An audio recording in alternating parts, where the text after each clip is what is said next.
Welcome to Dev tutorial. Dev tutorial থেকে আমি শিক্ষক মিঠুন দেব।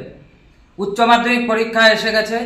উচ্চ মাধ্যমিকে যারা ইংরাজিতে খুবই দুর্বল, ইংরাজিতে কমন আসবে কি না প্রশ্ন সেই নিয়ে খুবই চিন্তিত, তোমাদের জন্য শেষ মুহূর্তের একটা খুবই গুরুত্বপূর্ণ সাজেশন আমি দিয়ে দিলাম। আর চ্যালেঞ্জ দিয়ে বলছি, আমি এখানে সাজেশনে যে সমস্ত প্রশ্ন দিয়েছি